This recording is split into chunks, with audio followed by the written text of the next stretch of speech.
Hey guys, this is Vijay and you're watching UNBOXMATE. So I've been using the Poco M2 as my daily driver and I have noticed a lot of good things. Like there are a lot. So today we are going to find out if the Poco M2 is still a good buy in 2021 or should you get another smartphone at this price range. Now this is my long-term review of the Poco M2 after using it for around 4 months.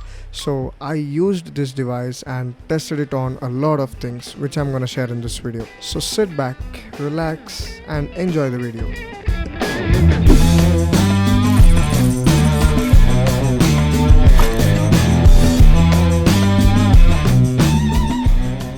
Now, one of the main problems with budget phones is the display. There are a lot of brands which give HD plus displays on their budget smartphones at 10k price bracket or even at 14 to 15k price range, but that's not the case here. The Poco M2 comes with a 1080p Full HD plus display. This means we get good amount of details and a crisp looking display. This display here is really good for the price and it didn't feel like a display from a budget phone because it has a 1080p resolution.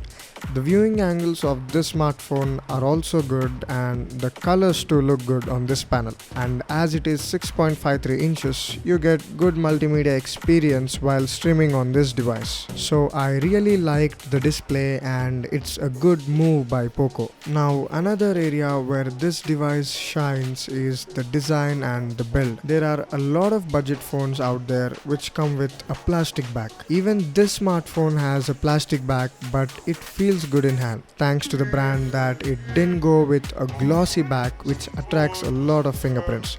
The dual tone finish here doesn't get fingerprints and it is way better than a glossy back. There's also a headphone jack and it has a good output. The speaker over here is loud, like it's really loud. The sound quality of the speaker is also good and I'm satisfied with it. Now coming to the performance, this phone is powered by MediaTek's Helio G80 processor which handles most of your tasks in a pretty good way, like scrolling through the web or scrolling through Instagram or using any social media apps will work buttery smooth. The app opening speeds are quite fast as well and it felt good. There are no lags whatsoever and I'm surprised with it.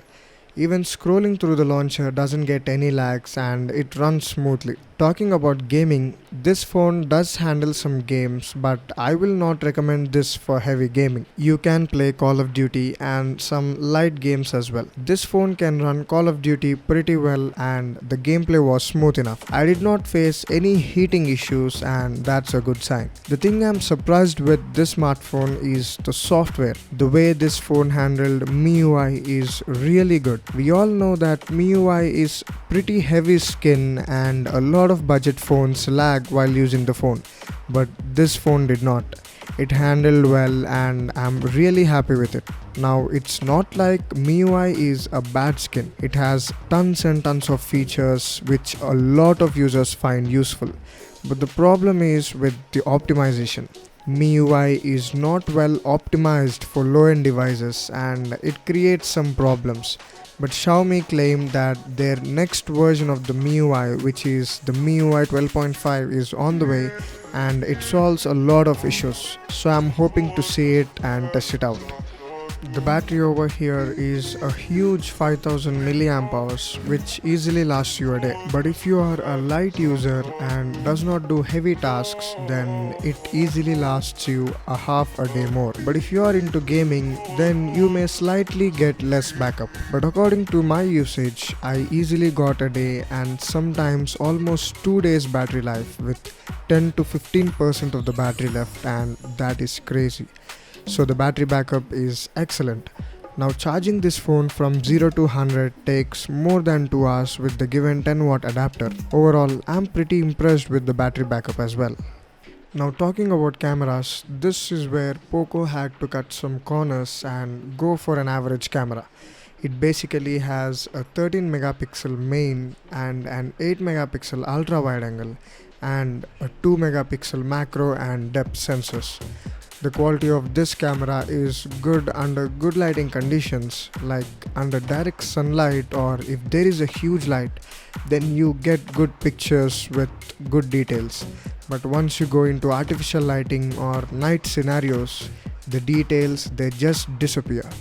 You get a lot of noise and the quality is not at all good. You can record the video at 1080p 30 fps and it's average as well. Now if you're looking for a budget smartphone which has a good camera, then this one is definitely not. Like, it's a pretty average setup and don't expect much from it. It's not like a terrible camera but an average one. So overall, this smartphone has performed well in my testing and I really didn't expect that. I will definitely recommend this smartphone if your budget is around 10k and you can simply go for it. Poco has also launched the 4GB RAM version of the Poco M2, but I don't recommend that until and unless you are tight on budget. Well, this was my full review of the Poco M2, and if you found this useful, then give it a like and do subscribe to the channel cause it means a lot for me. Thanks a lot for watching and I'll catch you soon in the next one. Take care.